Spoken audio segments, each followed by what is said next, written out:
Hello everyone and welcome to my 9.2 tier list. It's been a while since the last one I covered originally in version 8.0, so today I want to finally update it and talk about what has changed since and where exactly I would rank certain options now that we have a much better understanding of the meta. Like with the last time, it's going to be mostly unedited and just be me rambling for as much as I have to say about these things, but I will give one disclaimer out of the way. I did a poll about this earlier on if I should just redo my explanations for the entire tier list or for the effort of time, skim quickly through sections that haven't largely changed much, and you guys voted on the former. So I will only briefly go over the lower half of mains and sub-weapons, and for the rest of the tier list we'll be going through things normally in more detail. I think that's the most efficient way to go through this. There will also be a separate video going over and ordering the top 10 weapons that should already be out by now. But with all that out of the way, this is my competitive Splat Zones only 9.2 tier list. Be sure to subscribe if you enjoy, and let's get started. For the sub-weapons, nothing has changed in terms of tier placements, and the only thing I really have to comment on is in the top half. I believe Burst is a more strong option due to the chip damage focused meta, and many top tier options using them or working with them. While by contrast, Fizzy Bomb overall paints a little bit worse due to its 9.2 nerfs and have moved it slightly lower. None of these are too drastic, and besides that, everything else holds true in my 8.1 tier list. So let's move on to the specials. So we're going to start off pretty similar to the last tier list, which is, once again, I don't have an F tier special pick. While I do think there are specials that are a lot weaker, I don't think anything is anywhere near as bad as even something like Splatoon 2 Splashdown or Autobomb Rush, for instance, when compared to the other specials. Everything has some degree of usefulness. That said, the bottom of the barrel is still an ink vac. Unfortunately, I think things have only gotten, if anything, slightly worse for it, mainly because swords are more common now, and swords are very good into ink vacuum. It still has all the problems I talked about in my last tier list and my own video on it, which is that it's way too slow, it prevents you from taking space quickly, it's very easy to punish at different times, stuff like that. It already has a lot of different problems that I've gone over. I will say that it does occasionally have its moments, though. Being able to paint zone is still pretty useful for it, and at least it can kind of be okay into HP stuff. I think in particular it's pretty nice in a Booyah Bomb, but for the most part it's still a big downside. However, a big difference compared to last time is that VAC is not the only weapon in this tier. While it is the worst special in the game, I'm going to put Splatter Color Screen right next to it this time. I debated if I wanted to move this up or down, but I think that this is mostly fair because I think every other special that was previously ranked closer to Screen has gotten better indirectly, and so I personally just think Screen has dropped off a little bit by comparison. For the most part, I don't have too much to say about this special either. I think the limited field of view is much less impactful now that there's more shorter range weapons like S-Blast with its reliable short range mode, or Edit being able to strafe around it, or HP specials that have, ways of just tanking through it. Screen has basically no object damage, its lingering effect isn't that impactful. The best part about it is the 40 damage that you could still parry to get through. It could be annoying on very good weapons like Squeezer, and I think it's good with roller comps, but even with both of those, I've basically never really seen it lately, so yeah. Super Chump and Wave Breaker. Both of these are also very similar in terms of being specials that are very easy to use and kind of just act as an extra player on the field for a little bit, but do them in different ways. Wave has a little bit shorter of a cooldown, much better damage combos if hit by it, and has a very nice location effect, particularly with the starting 1.5 seconds initial mark. That's a lot more difficult to avoid. However, the waves are very easy to ignore, and more swords equals more object shredding damage for the Wave Breaker to deal with, unfortunately. Super Chump, on the other hand, has definitely dropped off a little bit more. I think it had much more of an argument in the previous meta in 8.1 because there was a lack of paint in comps, and so having the ability to have a lot more paint on a special was more valuable, but these days that kind of thing isn't as useful. Comps have a lot more paint or ways of working around it, and so that big value isn't there, so you're left with a special with a very large cooldown, a very long detonation time, and a damage radius that, while not bad, is often not going to find many targets, and a lot of the other specials can be very effective into it. If there's something like a slider or a tri-strike being able to be used, it'll often counter the special while getting much more value. So overall, I think this is a fair ranking for these. So next up on the ranking is Kraken. I've previously held a good bit of critiques for Kraken because you lose a lot of pressure from whatever main weapon you have to be a Kraken, and oftentimes you're just chasing around one player where there's heavy potential for 3v3s. However, I do think Kraken has some things that it's good at. In particular, I think it can be very useful at dealing with HP specials. So Booyah Bomb, Crab Tank, and recalls like Zipcaster are still pretty good for it, and there are a lot more options that are going to have those specials in a comp. In addition to that, Kraken synergizes very well with these types of specials, since obviously its survivability is even better than those, allowing you to tank when needed, and the recall can be useful for regroups to the special. That being said, it's still a very risky option, all things considered, especially when fighting opponents who are tactical, they can QSJ away or have very good movement speeds, and since Kraken's 5-frame nerf, chasing people down with it can be very difficult, so it requires proper timing and oftentimes coordination from teammates. I'd say the main downside outside of everything I've talked about so far is honestly its retake value is very low. Losing out on paint and distance pressure to get in to be a Kraken is very difficult, and oftentimes it is the easiest point in the game to get stranded during the Kraken end lag, which is another point to bring up. The startup and end lag of the special is more than pretty much any other HP option in the game, so it's something you have to be very careful of as well, and it just adds to the long list of factors that can make the special quite difficult to get value out of at the highest level. That being said, again, I think the addition of HP specials and the type of comps we're seeing is making Kraken a little bit better indirectly, but the special itself still has a lot of problems, so I think the top of C tier seems fair. Next up in B tier, we're gonna start with the Inkjet. It feels like every time I talk about the special, it gets a little bit lower on the tier list, even though nothing has really changed directly outside of Bubble being a little bit better into it. I think that there's still just too many answers to deal with it. I still think Pen is very annoying. I think these days Crab has a slight matchup advantage into it. Bubble is very good at it, Strike can camp landings, Booyah can tank it. I don't think any of these matchups are particularly horrible special-wise, and even the main weapon ones aren't that bad outside of like Pencil and Squeezer. But for the most part, I think Inkjet is still very high risk without a whole lot of consistency compared to when it had its old radius, and I think that pretty much every good comp right now has a way of dealing with Jet, so you have to be very good at hitting precise shots in order to get consistent value out of it. I think a lot of times that's a little bit too much to ask. Up next will be Inkstorm. Like with Chump and Wavebreaker, this is also a very minimal effect on a bit of a cooldown, but this one does have a bit of an advantage to where I think its effect is more impactful. It's a large radius that does a relatively consistent amount of damage and paints the floor at the same time. There's no real way to stop it from impacting the area it's set up in compared to the other two options, and the effect it has on that area is a little bit more strong, especially if you have weapons that can take advantage of the unique healing effect it has, though there aren't that many of them that are very prominent right now, to be honest. Most of them are fast enough to use Squid Form for healing or have alternate methods of moving around. So basically, Storm is here because of the cooldown and not having much of a power stat to be higher, but I do think compared to a lot of the other specials that you kind of just use and it acts like a little bit of an extra half player for you, this one has a much more consistent impact. I wish the others would be similar to this one in power, if not probably slightly higher, considering they have much more counterplay options available against them. Up next is going to be Ultra Stamp, ranking a lot more highly than before, and as a lot of you might know by now, this is mostly because of the buff it got to its throw mode. The throw mode got quite a substantial buff where it got a larger hitbox for its one shot and its 60 damage hitbox, which I think is pretty good. Obviously, Hammer has some limitations, but I think it was already shifting a little bit upward. Not too much because the meta's introduced more things that it can do well against, mainly just some specials. I think it's pretty good into stuff like Crab or maybe Shredding Bubble if you get up close, stuff like that. And that buff has also made it even better at that. The 220 hitbox is so large that it's very good at breaking Crab now, where it was a little precise before. I don't think it's anywhere near as insane as something like a Zuka shot. Like, obviously, Zuka has multiple shots, the ability to hit around terrain, etc.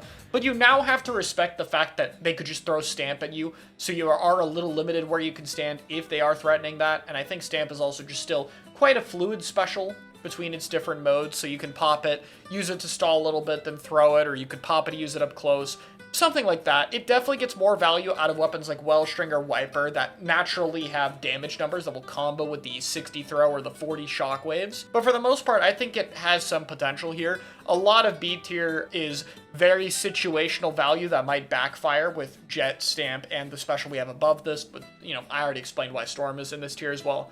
But I'm putting Stamp here because I think after the patch, the potential for playmaking is actually higher than something like Jet, or at least if Jetpack is going to be comparable to this, which it could be, it's because it's going to require special power-up, whereas Stamp basically doesn't require any gear investment, and I think it's just a little bit less risky. Jetpack's a bit more of a commitment, so because of that, I think it could work very well on some of the higher value main weapons. Again, stuff like Wiper, Wellstring would be what I'd talk about there. And yeah, it's good to see it move up. Definitely still middle of the pack in terms of specials. It's nothing crazy, but yeah. And finally, rounding out this tier is Triple Splashdown. I still think the special can be very good into objects, if anything even more so. You can kill Booyah Bomb in the Booyah armor, you can kill Crab in it, you can kill through Bubble, but you do have to be up close to be able to use it.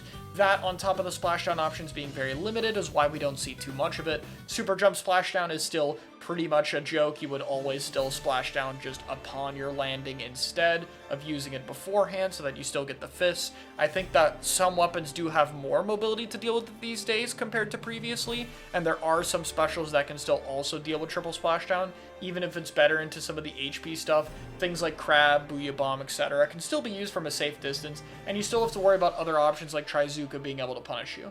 That said, I think this is one of the most underlooked specials in my opinion. It is still very powerful at what it does, and if a triple splashdown can be set up in the right spot, sometimes it can feel like there is very little you can do against it. It did also get a slight buff, 11% better painting, which I'm not going to act like it's useless or anything, but it's not a giant change by any means. It mostly just helps with painting zone. It could even cheese some of the zones, if you want to call it cheese. I don't know, if you get to the center of the zone, splash down, and they don't shoot any of the 3 things they can shoot down, it's kind of on them. So, sure, I guess it helped a little bit. That said, in between B and A tier is where I would start to say there's a bit of a power gap. I think every special above this point has either potential for major value or consistent value. With the higher up we get in the list, the more likely you get both of them combined. So that brings me to Whale and Missiles being next up on this tier. Obviously, another pair of very similar specials we're talking about with long-range global displacement and location power. Missiles gives you a little bit more value since the location is a lot easier to work off of and call out to teammates. You can locate all 4 players. The missiles being able to target 1 or 2 people is often a better displacement effect than Whale. The outside hit doing 30 or 50 is very good at comboing with everything right now, and a little bit of extra pain output doesn't hurt. It's definitely noticeable from my experience at a high level play, especially since I've used a bit of Flingza lately, that missiles are still an incredibly impactful special when they're out. And honestly, if their output kept up, I think it would probably be about an S tier, if not maybe even X tier special. However, the reason it's lower is of course the 10-second cooldown, paired with a high points for special on pretty much all missile weapons, and the output of these is pretty much the lowest in the game in terms of specials. Not saying that's necessarily a bad thing, but in terms of an entry special, I do think it's a little too harsh right now. The only special that really works around having a 10-second cooldown is Tacticooler, and that's mostly because Tacticooler lasts so ridiculously long that you don't really notice it. I think that 8 seconds is probably a good maximum for any other cooldown that isn't Tacticooler. That said, Missiles is still quite valuable. Whale, on the other hand, doesn't have too many advantages worth pointing out. It's a little bit easier to use it in the middle of combat compared to Missiles, though not by that much, and it has a shorter cooldown that you can also cycle more easily if you die in it, since you can retain some of the special charge. But because of all of that, you get a slightly weaker special in all of the other areas. I would actually say that Missiles is technically slightly better here. I think I'd rather have the more impactful special when it counts, and I think its damage numbers being a little bit more consistent makes it work better with some of the meta options in the game, but they're obviously very close. I'd say where these specials really thrive is just their consistency though. You can't really do much to avoid being targeted by them, so you're very likely going to get the value you're looking for. And then rounding out A tier would be Reef Slider. So I already ranked the special pretty high in my last one, so I feel like I've said a lot about it paired with the slider guide, but this special is very high risk, high reward. You can go in and 70 the entire team, get a random double kill, cap the zone, blow up HP specials, or you might just die. Cooler is definitely the main thing that saves the special. Without Attack the Cooler, this would be like a C tier special, maybe low B tier at best. The ability to insta-QSJ out is extremely valuable. It's not unpunishable, but it's very difficult to punish, and that gives Reef Slider a way out of its biggest weakness, and that's a huge thing for it. That being said, you're oftentimes going to have to make the situation of either not using Reef Slider whenever you don't have Cooler, which can get predictable and mess up your special timing, or you're going to just have to use some Reef Sliders without Attack the Cooler. So the mileage may vary based off the weapon. Still, I think the moments where Reef Slider does work, it gets similar value to some of the better specials in the game. The reason it's lower here is because, well, there are a lot of times where it does much worse in terms of value than anything else here at the same time, and that inconsistency, especially on retake, can be a problem. Up next into S tier, we have a bit of the old guard from last time with Tri-Strike and Trizooka. I'd rank Tri-Strike just a little bit higher, but like I've said with a few of these, I don't have too much to add to them because they're in virtually the same spot, with the only real major change being that Zuka has slightly more startup than last time. Zuka can still be a little bit inconsistent when finding kills, but gets the trade-off of having more HP specials it's better into, primarily Crab Tank and especially Booyah Bomb being good matchups for it. I think the startup isn't too big of a nerf, and it can still find important kills throughout the game while having a consistent AoE to hit. Now, the patch obviously did nerf it, which is a big factor of why it dropped down to the bottom of this tier. It is a little bit less consistent, but 35 is still an alright damage number if you're working with other options, and the 53 hitbox is still not small by any means. In addition to that, I also think just in terms of going against specials, it doesn't feel too different. Like, it's still going to be great against stuff like Booyah Bomb or Crab Tank, so for the most part, it retains a lot of the use cases it has. It's just more inconsistent, and its inconsistency was already somewhat of a problem before, so I think it drops down here. Tri-Strike, on the other hand, is mostly just suffering from not being able to act as a form of active sustain, with those being very powerful with other HP specials right now, as well as being a bit easier to run down and get outpaced compared to before when there was a lot more open windows to be able to use your strike more safely. That said, still the most broken painting special in the game. High object damage can still work into some HP specials if timed properly, even if it doesn't share their sustain value. And it also just blinds a lot of the screen at the same time, making it better for approaches than Splatter Color Screen, which is supposed to blind the screen for its effect. Just found that funny. Also, I'm just going to put this out there, I'm ranking Screen without the disability factors playing a part of it. Now with X tier, we have our top 5 specials, and number 5 is going to be the Big Bubbler. This is the first of our main HP specials we're going to talk about here, and pretty much everything from here is going to be related to that. What makes Big Bubbler worse than all of the other options is pretty simple. Its retake value is a little bit harder. Not that bad if you stack it with pretty much any other main weapon able to move forward with it, or other specials. It can make it really easy to put a foothold down, but if you need a special to take some space in the first place, that's the one time Big Bubbler kind of struggles. Some specials can deal with it more effectively, such as other HP specials like Booyah Bomb and Crab Tank being able to tank and counter other HP specials. But for the most part, I think that Big Bubbler's high HP and quicker activation use compared to those two in terms of it being effective, since Crab needs to charge up and Booyah needs to charge up, gives it some important utility, and I think being able to stand in some areas while keeping access to your main weapon is still incredibly valuable for some options. In particular, I think it's underrated for getting pencil into very aggressive positions. Booyah Bomb and Crab Tank I'll talk about at the same time. This is my last little pair together, and these are both going to be pretty similar, because these are HP specials that can also counter other specials or help with entry. In Booyah Bomb's case, it's a little bit of a hybrid with Strike, not painting as well or as fast, but still covering a very large area and forcing people away from it, while also being able to tank with a lot of HP. You are susceptible to being Booyah-teched or one-shot by weapons like swords or rollers on your landing, but for the most part, I don't think that's too big a deal if you position accordingly, and the buff did a lot for it. The radius is noticeably larger. 5% radius doesn't sound like a lot, but it's already quite large, and of course, diameter matters overall. And in addition to that, the faster charge speed and being able to instantly shred bubble makes its matchups very good, since it's already obviously fine at camping recalls like Zipcaster, as well as breaking Crab Tank. I think its biggest weakness is dealing with Tri-Strike and Trizooka. You do have to make sure you're effectively using it beforehand. However, for the most part, that's only going to be one of the specials you're going to be dealing with most of the time, so I think you're more likely to find other good matchups in which this special's gotten a lot better. Crab Tank has a lot of similar attributes. Obviously, it doesn't share the hybrid nature with something like Tri-Strike.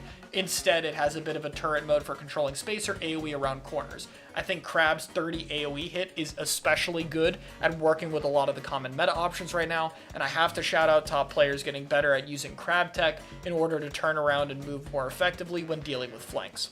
For the most part, I think Crab just has a little bit more potential. It's a bit faster to use, you're a little bit less vulnerable, you have more options, a bit more HP, and a little bit more utility, but that said, you definitely miss out on the pain output sometimes compared with Booyah Bomb. And it does take up your main weapon for a little bit more time, which can occasionally be bad if that main weapon needs to take space, or creates overlap with something like Pen. I'm going to put Zipcaster in the middle of these two. This is mostly talking about Zip Sword. I think most other casters would be over here, like if we're talking about Lunas or Octobrush or Tetras. Maybe Bucket Caster would be up here, but we never really see it anyway. Zipcaster's a little bit high risk, high reward, but I think it's good to think of this like an HP special. You can pop it and use the arm armor in addition to your mobility to have heavy survivability. In addition to that, especially when paired with Stamper, you can deal with all the other HP specials. You can zip through and break bubble, you can shred and Booyah Tech Booyah Bomb, and you can force Crab to turn around, break it, or headshot it. However, it comes with more risk, and that's the reason Crab is a little bit higher this time for me. I think as people have gotten better with Crab, it just gets a little bit more consistent value than Caster. Caster has a little bit higher highs, but lower lows. Sometimes you do still die in it without finding a lot of value, though that is rare at higher levels.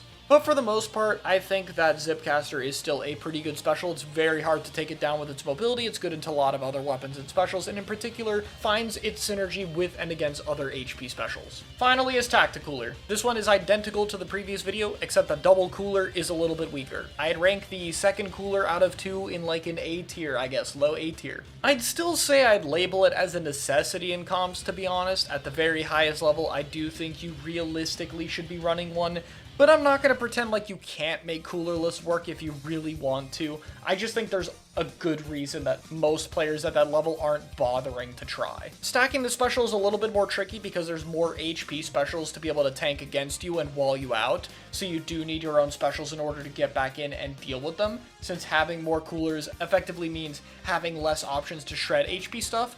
But other than that, it still helps you get your specials, keep up the pacing advantage, works with pretty much every meta weapon. You know the deal by now. Everyone gets why Tacticooler is good. Very easy buffs to grab that last a very long time and drastically improve the pacing of the game for the better, which is very useful. So of course it's going to be the top of this list. So yeah, I think the upper end has moved around a little bit, but for the most part I don't have too much to say compared to last time, so hopefully this was a little bit better paced. I think the main shift is just that HP specials are more powerful, they naturally synergize with each other, but compared to like Crab meta when this happened, I think they're more susceptible to counterplay and there's more options that are equipped to deal with them.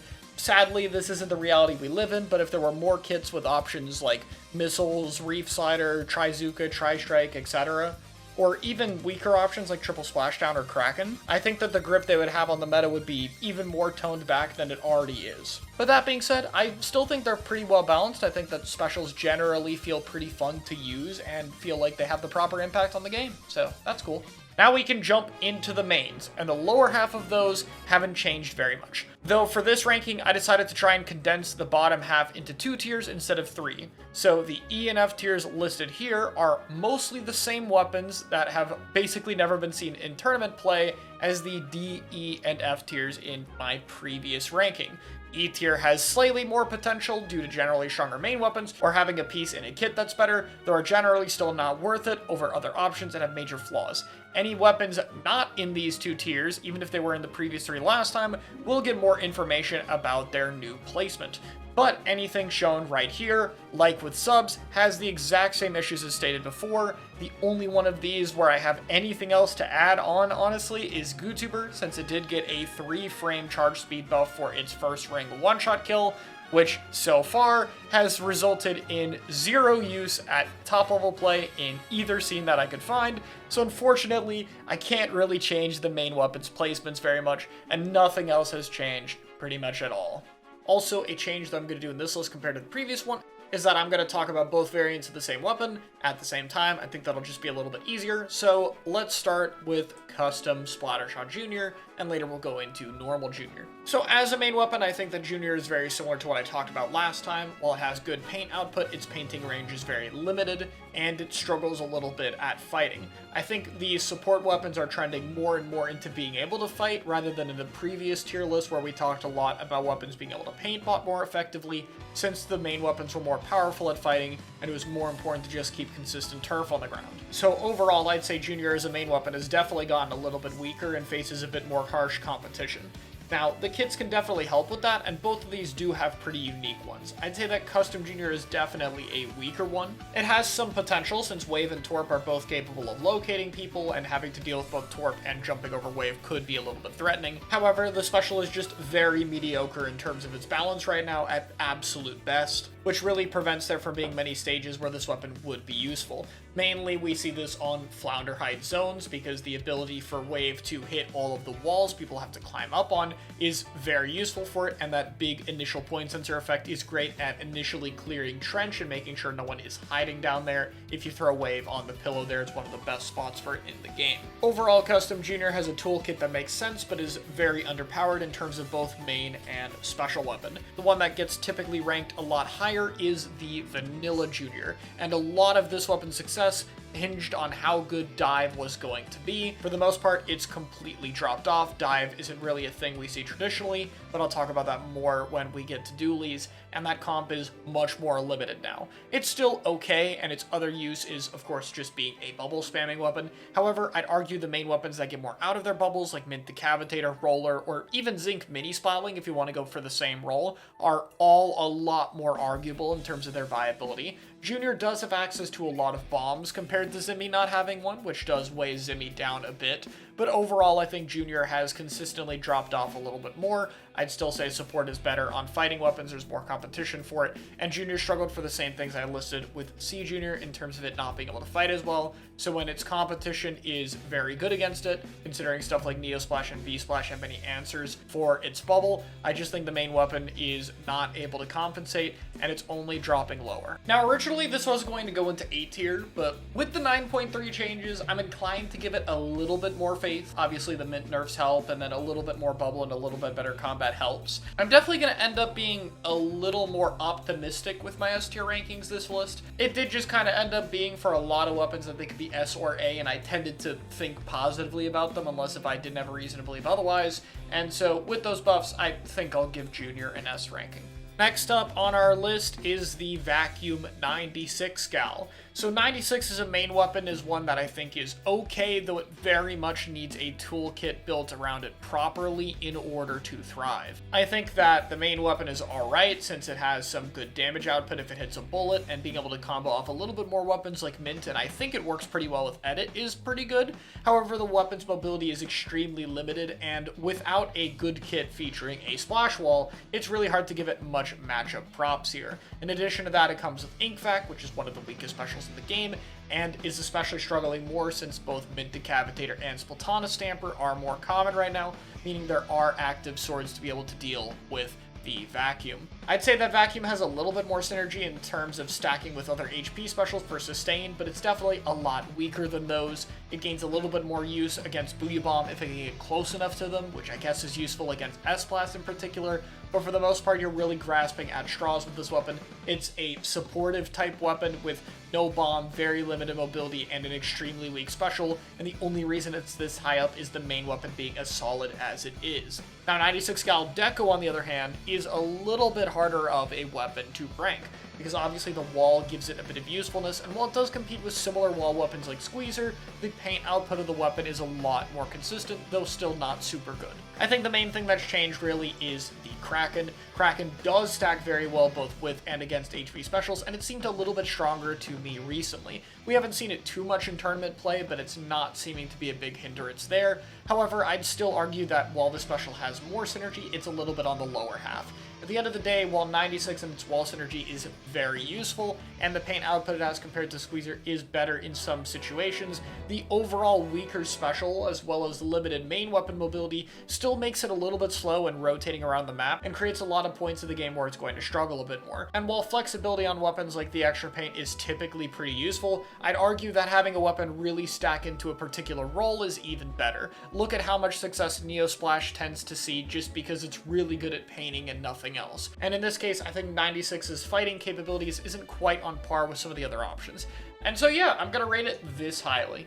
Up next is both Jet Sculptures. I'm going to rank them both at D tier here. I think Vanilla Jet finds a little bit more use in niche situations on maps where Vacuum is a bit better, such as Brine Water Springs, but Custom Jet Sculpture is a little bit stronger and more well-rounded of a kit overall. I still think the main weapon of these is solid. It paints from pretty far away, does a good combo damage number, and is able to play quite quickly with a lot of other strong meta options. As a main, I think this really does keep up a lot better than people think. However, it just has some of the worst kits in the game.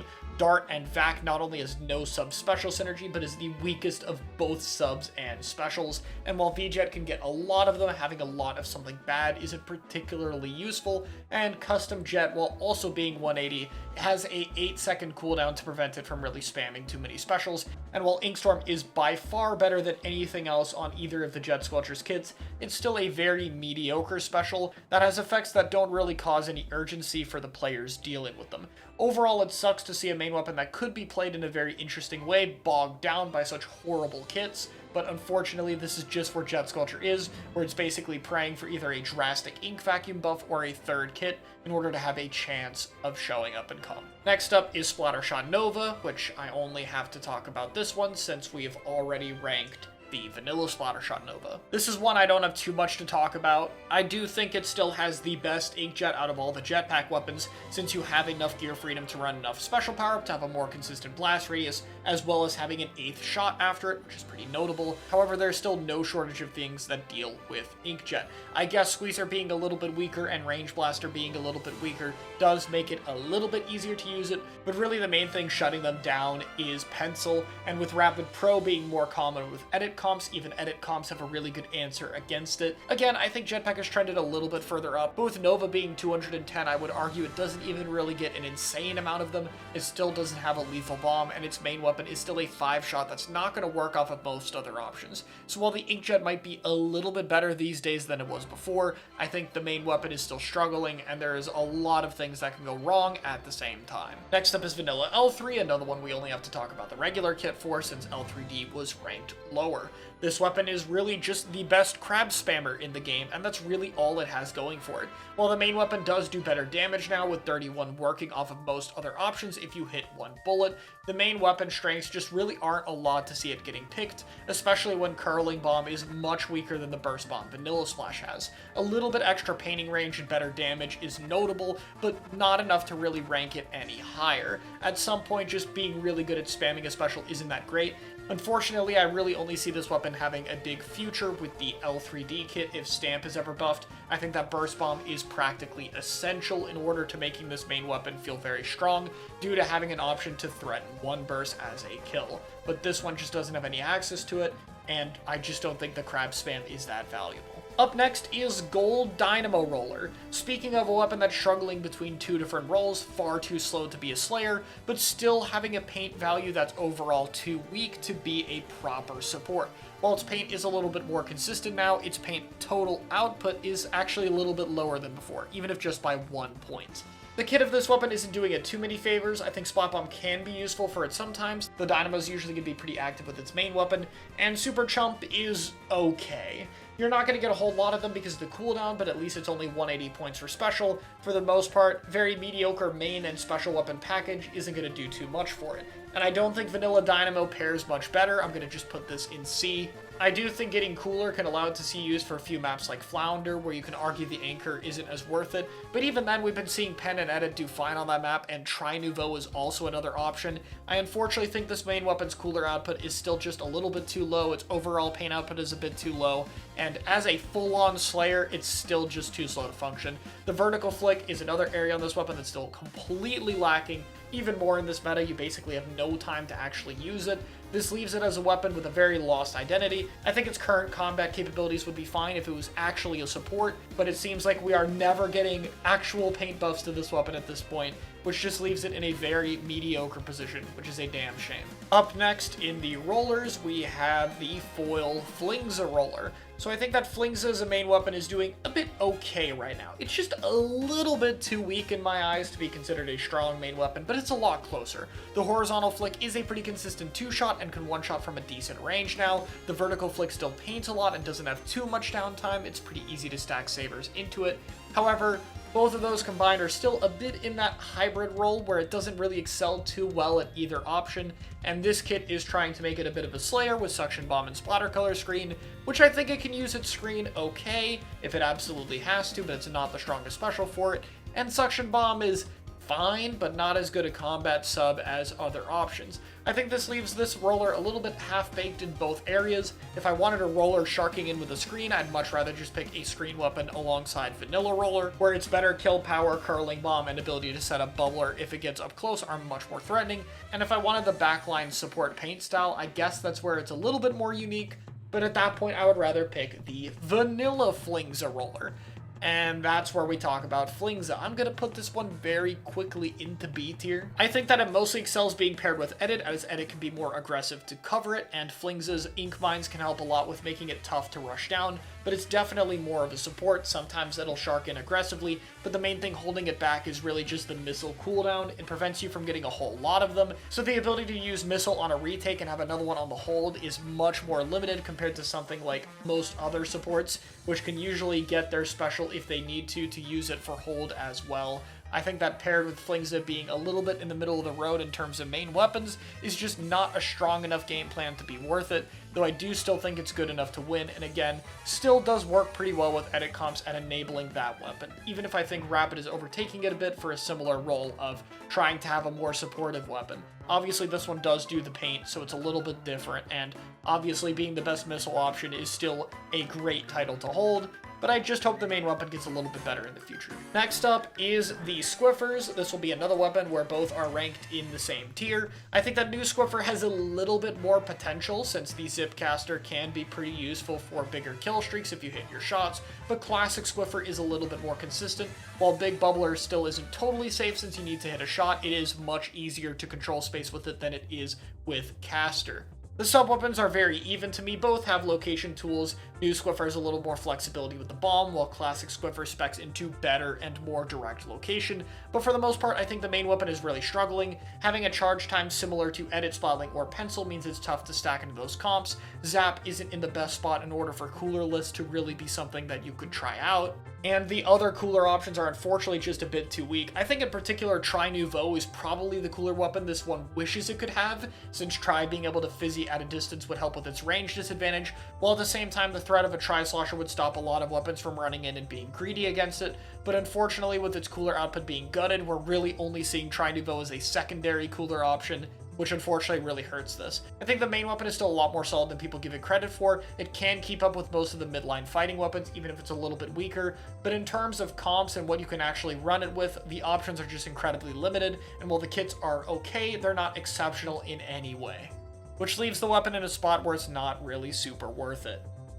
Speaking of Tri-Slosher, the vanilla one is up next in D tier. Really just, again, the kit on this thing is really, really bad. I don't think you can spec into a whole lot of inkjet stuff when you need all this quick respawn, and Mist just doesn't help the weapon out in any ways. I think Mist Tri is one of the least synergistic sub combinations they could have ever done.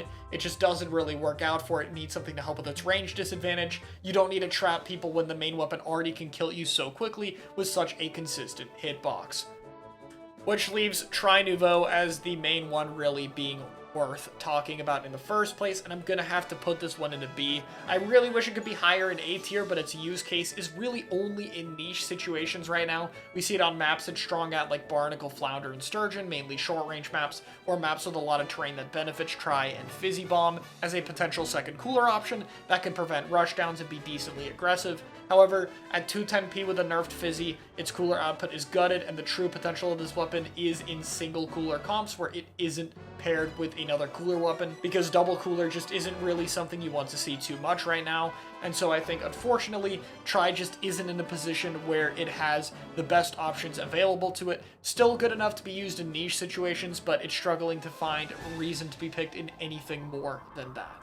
Up next is Explosher, another main weapon that's struggling a little bit more. I would argue it does see some use in edit compositions. That would be the main way where it gets some value. However, this kit isn't going to be the one to make it work. It doesn't seem like a bad kit on paper, and it's kind of not, but it doesn't really have anything special about it. I think that point sensor, while useful for locating people, isn't something Explo has the time to really use as much as it would really like to, and Inkstorm isn't a special it can cycle a whole lot of, or is very powerful, though it at least stacks with Explo's high painting power. I think the true potential of this kit lies in custom Explo, and even being as biased as I possibly can toward this weapon, I can't see it higher than a B tier. Despite Edit's popularity, we aren't seeing a whole lot of it. This is a very interesting middle ground between the Flingza playstyle we talked about earlier and the rapid one, where you get the best of both worlds, where you get a little bit of paint and a little bit of chip damage, but compared to those, it just doesn't seem to be doing as good a job as either in their specific category. In terms of its painting, it doesn't manage to get a useful special, and in terms of chip damage, rapid is a bit better at chasing people. I still very much believe in Explo's main weapon. Its ability to trap people and work off of other combo subs is good, but I think the main problem, again, is the weapon kit. Triple Splashdown is much better for it than Inkstorm, since it can prevent people from rushing you down, and again, synergizes very well with other options, and Wall is something that's okay for it when it has the ink efficiency to do so, like if Last Ditch Effort is active. But as a whole, it's not getting a special to help get you in, which you really need if you have both Explo and Edit, considering Edit's charge time and Explo's slow speed. It's a comp that does have some potential, and I could see it higher in future if pushed by the right players. However, we really haven't seen a whole lot of it as of late, so I really struggle to find a reason to rank it any higher, but I hope someone proves me wrong because the synergy between these weapons is still very interesting. Hopefully we see some kind of triple splashdown buff, like maybe a 70 damage outside hit. I think that would help a lot. Up next is Dread Ringer D. So I can talk about this one, I guess, because I have played a little bit of Dread D since picking up Dread myself, and originally I thought for a few maps where the beacons and wave might be stronger, like Flounder or Eeltail, that it might be a little bit better for it, but I've come to the conclusion that you could play it on those maps, but I don't think it's worth it. To be honest, I think that the kit is just a little bit too mediocre. It doesn't help the weapon's painting ability at all. Helping with the damage to make it have a more consistent kill time just is not there. Wavebreaker isn't consistent enough at hitting opponents, and beacons are just not something you want to be setting up as a Dreadringer. Your weapon paints so well, and you already have mobility problems, so having to deal with setting up beacons is just not good synergy. I do believe a lot in the main weapon, but to talk about that, we of course have to talk about Vanilla Dread. I've thought a lot about how I would rank it. I've obviously seen a lot of success with it in the western side of comp, but of course, in Japan, the weapon still does basically nothing, outside of Grand Roll getting 4000 X power on the weapon, but that's solo queue. While in Japan, it's only had one big tournament run, getting second place in an area cup. Still, I'm gonna say that I think I would not be having the success I would be having if the weapon wasn't at least this good. About S tier. Dreadringer as a main weapon is still very strong at working with other players, since it does a minimum of 35 damage with drop-off, which is going to work with almost anything. Its ability to do 90 damage can kill pretty much anyone who's even slightly weak. Its combat capabilities by itself are still pretty alright, the speed issues aren't too bad, and the painting output of the weapon is frankly quite ridiculous. The kit on the weapon is also pretty good. With Last Ditch Effort, you can use a lot of bombs and a decent amount of them without, and it helps paint towards your special, and Reef Slider on it is fine. You do have to be really careful about your timing and how you use it. I think crab players have gotten really good at not getting their special broken by it, to the point where I don't really slider crabs as much these days. But it can still be really useful on isolated targets or doing 70 damage to a group of enemies. Cooler Q-Shake can still get you out a lot of the time. And most importantly, Reef Slider is a way to prevent the weapon from being rushed down as easily, since it has a way to get out of situations more quickly or find kills on a weapon that normally struggles to kill quickly. Compared to other supports, it's a little bit slower with much less consistent of an entry tool, and that's the main thing that holds it back. However, the weapon just has so many different things going for it, and I think when I've tested it in tournament setting, those factors still play enough of a role to where if you're playing around it and build the right comps, it can clearly see success. And I think at the end of the day, that has to put it at about S tier. So that's where I'm going to rank it. So obviously going to have some personal bias given that I play the weapon, but that's where I think it honestly does belong. So, Vimy is going to move up to D tier. It's obviously an improvement from the last list, but you might be surprised that it's only this much. Isn't the hammer buff kind of important? And, I mean, yeah, but not as much as people think. And even if it was, I think that Vimy is still kind of stuck between two roles. Obviously, the mini buffs are very nice, but at the end of the day, this weapon's a support. You don't really want your support with hammer. It's just kind of how it is. You can try to make it work for sure, but I think the team comps you're going to build are just a little bit more awkward. And for the most part, if you really want to have a burst bomb support, there's just better options. And if you want a mini, there is Zimmy. This is the weapon I've debated its placement the most. Zimmy, I'm not sure if this weapon is real or not. A lot of people hyped it up after 9.0, but its results haven't quite been all there, but every now and then a Zimmy will do pretty well. So yeah, I'll give it S tier, and the 9.3 patch really only solidifies the fact that this could really be this far up now that it charges even faster. Next up is Heavy Splatling Deco. I'd say that anchor weapons have gotten a lot more picky about the kinds of specials they get. If you're gonna replace a pencil or edit with cooler, it's gotta be something really worth it. And you can probably see where both heavies are gonna falter here. Kraken is okay. Sometimes you'll be more aggressive with heavy and it'll allow you to do that, and then Sensor's kind of useful for a niche, of course, though it doesn't help that there is a Sensor Nautilus that does that niche a little bit better. For the most part, there just really isn't a need to have Kraken on the heavy of all things, and if you want to be more aggressive, there are better options to pick than heavy even in the anchor class. Even if I don't rank it that much higher, I think a bit better pain output of Sprinkler and keeping the main weapon active to control space with Wavebreaker gives a little bit more utility to work off, while still allowing heavy access to both playstyles. So for the most part, I think Deco really struggles to see use over the original, but the original still has largely the same problems, even if the kit is marginally better. This is one that I see having more potential if Wave becomes more worth it of a special to have, but until those buffs start happening, there's almost always going to be a better option in comp. Especially now that the main weapon was just buffed even further. I don't even really think it needed that, but like, again, it'll just really go to show that the problem is not the main. Octobrush Nouveau is up next. I think that now the meta has shifted into more mid-range weapons again, it's not good for Octobrush. To me, this weapon really thrives against short-range weapons or very slow and precise aiming mid-range weapons, which really only has the blasters as something it could do well into, but S-Blast, the main one that's picked right now, has a short-range mode made for dealing with weapons like this. Maybe if the roll was a little bit faster I could see it, but that paired with this kit with Beacon and Inkstorm, and I just don't really see it. Inkstorm doesn't really have too much synergy, nor is that strong a special like I've talked about previously, and while Octobrush is okay at setting up beacons, it does make its disadvantage state a little bit awkward, though at least the special is a bit cheaper at 180p. That said, I do think there's more potential for Vanilla Octo, but not as much.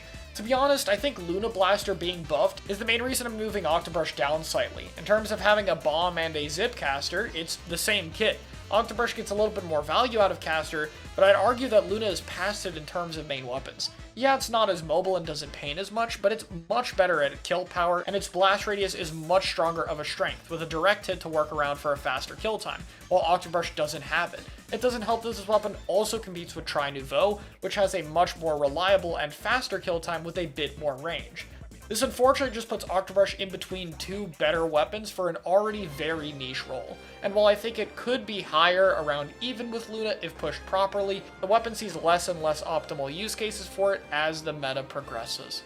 And up next, I'm going to rank both Paintbrushes, just barely making it into the viability tier. I think Paintbrush as a weapon is still incredibly slow and doesn't paint enough for it to be used as a supportive kit.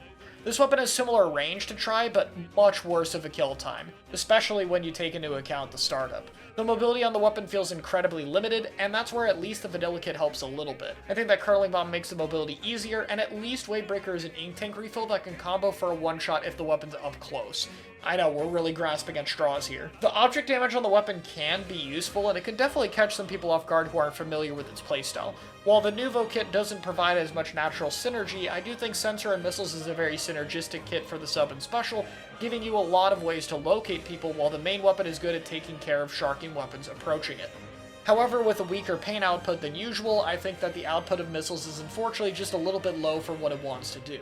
Definitely a weapon that can get better if its stats are tuned a little bit more. I think that the only real potential behind this weapon is with tent comps, since Tenebrella Shield gives it a way to approach and make up for its speed, where the extra range the weapon has over other brushes can be made more useful. But still, as the meta gets faster and faster, it's really tough to have a weapon this slow work.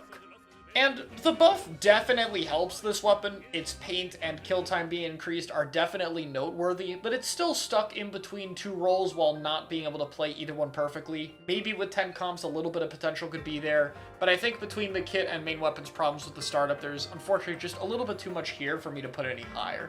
Up next is Glooga Dooley's Deco. I don't have too much to say about Glugas because this is still a weapon I really struggle to find, what to say about it. It's still one that I think I have some of the least understanding of.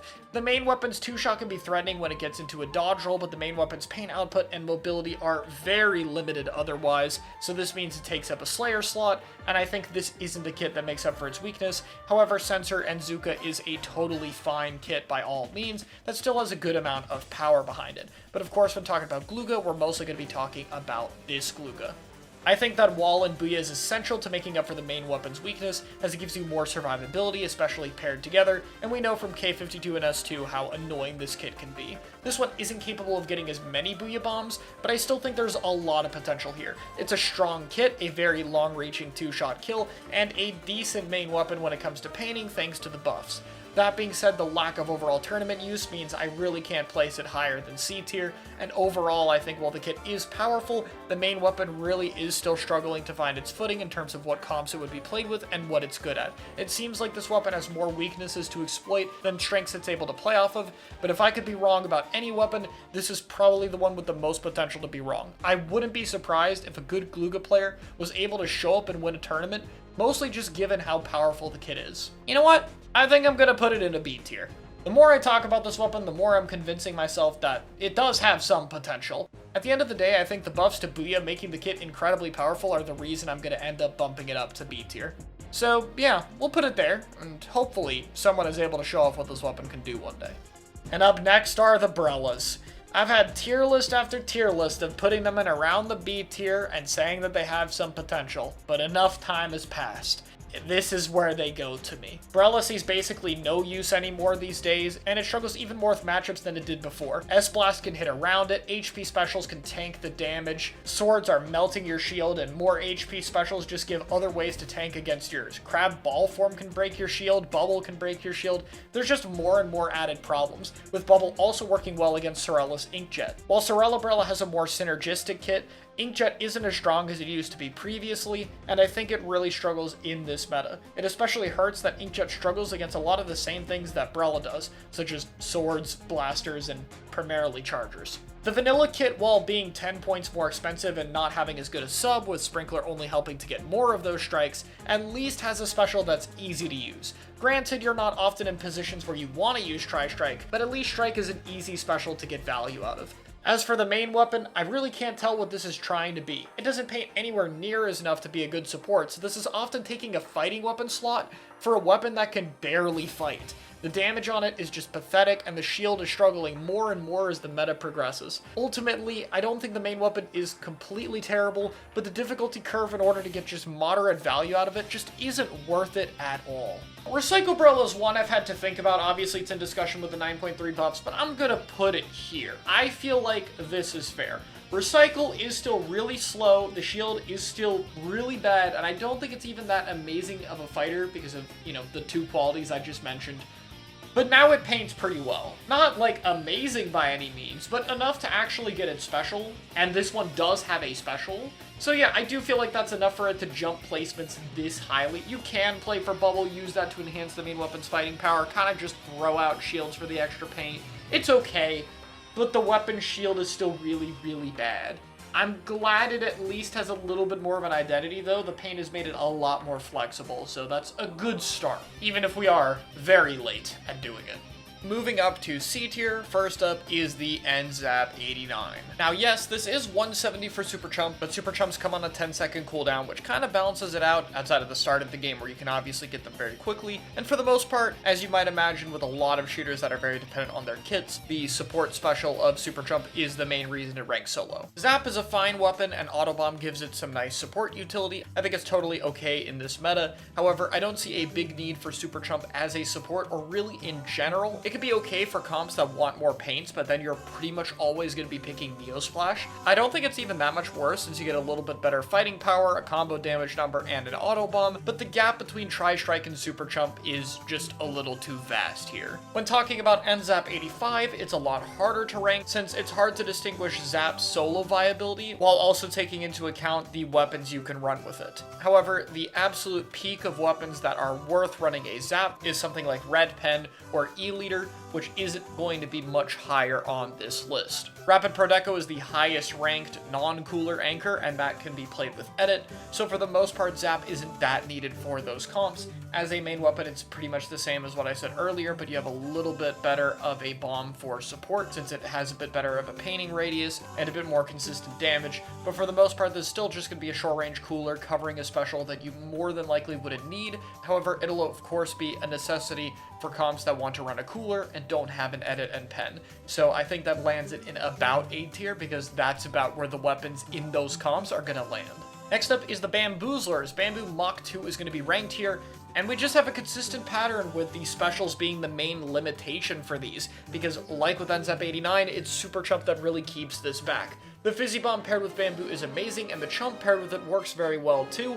However, Bamboo 2 comps are usually going to need help getting in, and with those entry tools, there is Bamboo 1 that has a much better and more consistent special in terms of output due to not having as drastic of a cooldown. I will give Mach 2 a shout out for at least having insane paint output with the Fizzy plus Chumps, even if toned back a little bit recently. That does give it some niche use cases at least, but for the most part, I think you're going to be picking Bamboo Mach 1, which is what I would put in about B tier. It has a 10-point cheaper killer whale and a bomb it can use a little more often since it's cheaper, so also a very synergistic kit. I think that Bamboo as a main weapon does have a speed advantage. It's good against some midline matchups, though not amazing against them, but there's a very harsh difficulty curve, and most importantly, the comps you're running with the weapon are very tricky to make work since you're obviously ditching the classic pen or Edit.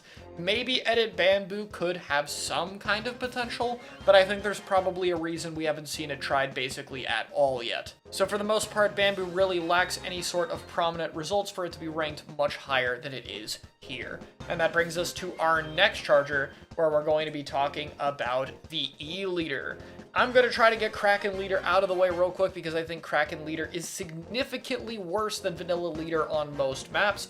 Leader isn't really a weapon that wants to take time setting up beacons, that it'll occasionally be able to if there's massive downtime, like if a team fight is won pretty handily and you don't have anyone to snipe. And Kraken on it, while useful if people get close to you, you're kind of playing the weapon that keeps people away from you. Something like a Heavy Deco could at least get close enough to use it by being more aggressive, but Custom Leader is rarely in the scenario where it wants to pop Kraken like that, which means it often loses a lot of value. It also has basically no way of bailing itself out if Kraken ends and you're near a target. None whatsoever. On top of that, it's 210 points for special. As you might have guessed, I think that Vanilla Leader is much better. I'm going to rank it at an A tier for now, but I could see it as high as S if people continue to push the weapon, because it does have a few strengths about it, but of course let's first talk about the weapon kit. I do really like the Ink Mine Wavebreaker kit for it. It's one of those that would be absolutely perfect for the weapon if Wave was balanced better, and it's really the only thing holding it back. I think that the doubling up of location and damage to work off of makes it really annoying to rush the weapon down, while it also has more utility like helping you hold a zone, checking flanks, or Wavebreaker being able to help with teammates approaching. Having tools that consistently help Leader and its team while keeping the main weapon active make it a much better kit, even at 210 points for special. Unfortunately, getting so few specials that are going to be Wavebreakers is a big downside for this weapon. If it got a better special, I think it would be a lot easier to use, so hopefully we see a wave buff one day. But outside of that, Leader as a main weapon is very interesting. Mostly because it's one of the few weapons that has a matchup advantage over Pencil due to the extra range and one-shot, and it's pretty good into Edit comps as well since Edit has to peek against it. Leader forces a very different type of game to be played, where resources have to be used against it and fights taken outside of its sight lines, but when you get map control, an E-Leader team can be more oppressive than a Pencil team when done correctly. However, there's still a lot of pressure on being able to hit shots, dealing with opposing specials, such as killing Crab or Trizuka users when possible, same for other specials it's able to deal with, and at the end of the day, the difficulty is still quite a lot there. So it's tough to really see the consistency really work out, and on top of all these factors, you have to play with an NZAP. Not really a weapon you super want to play with. It's there kind of as a necessity because you can't play with the other two. So paired with all those factors is the reason I don't see it being any higher, though again, if it does a little bit better in the future, S is about the highest I see its maximum potential. Slosher Deco is the most disappointing weapon to rank on this list, possibly. A Bucket with Zipcaster is incredibly synergistic and such a cool concept, and Bucket and Zip are such strong mains and specials that it absolutely hurts to say that this is torn down by Dart. Dart hinders a lot of weapon kits, but I think Bucket Deco may be the most hindered one by a lot. It truly is not worth it. The only thing it does is give you a slightly faster kill time in exchange for taking away all your reliability. It's just completely not worth the ink cost. And even more importantly than that, it doesn't help you farm your special. Vanilla Slosher is able to get more of its 210p Tri-Strike than Bucket Deco's 180 Zipcaster. There is a path forward to the weapon, give it a very low points for special, and find a way to buff Dart's paint, I guess. But for the most part, it really sucks that I don't even see a way that it's going to be practically better. Even if we get line damage, the one thing that could save the sub, do you really think it's going to do enough to combo with Bucket 70? Probably not. Unfortunately, the utility for Dart on this weapon just doesn't work. It's a situational combo at best and a downside in literally every other area. And yes, I really do believe it's that large of a downside to move it down here when Vanilla Bucket's kit is just better. The only thing it has going over Bucket is that the special is a little more synergistic to its aggressive playstyle, but that's just not worth all the other downsides it has. Truly unfortunate it has to be this low. Up next is the Ballpoint Splatling. It's going to also land in C tier, and like with Rapid Deco, man, it hurts putting a kit this low. It really feels like it should be slightly higher. But it has a lot of the same problems. 210 nerfed Fizzy Paint and inconsistent inkjet output is tough for it. In addition to that, if you want to play a Splatling, Edit's in such a good spot right now, and Pencil just absolutely demolishes this weapon. That matchup is just way too extreme in Pencil's favor. I think compared to Rapids, BPC is a little bit more niche use on maps like Lemuria and Brinewater, but I still don't really see enough for me to rank it much higher than that, unfortunately. It's another one of those weapons that's really dropping off, even though it does well in solo play, and I hope that it also gets some fixes, like being 200p now that the Fizzy Paint is nerfed down, or having a slightly better inkjet or main weapon. Definitely something that deserves to be ranked higher. Next up is the Luna Blaster. Now this is one of the most changed weapons between the different tier lists, mainly because Luna Blaster has a larger blast radius than it did before, which has done a lot for the weapon, but I'm going to save those points for the Vanilla Luna. Real quick, I just want to talk about the K-Luna kit. I do think the Fizzy buffs in terms of their combat help it a little bit, but unfortunately having even less of a special and only having an Ultra Stamp is quite weak. I think that the stamp buff definitely helps it, but that the Vanilla kit is definitely still the better one. Fizzy might have a little bit more synergy, and Stamp Throw might be a little bit more useful, but for the most part, I think a slightly cheaper special and overall better special with Zipcaster is going to provide a little bit more potential. And that's where Luna Blaster comes in. The normal one, where would this be ranked? Because this has Splat Bomb and a 170 Zipcaster. So that gives it a lot more potential, and we have the main weapon buffs. In terms of the kit, I do think the damage off Zip does combo with Luna particularly well, especially because Luna compared to other blasters has a larger 70 damage zone, making it a bit more consistent at comboing with it. However, the limited range of the special does make it more limited than stuff like Stamper, Bucket, or even Tetra.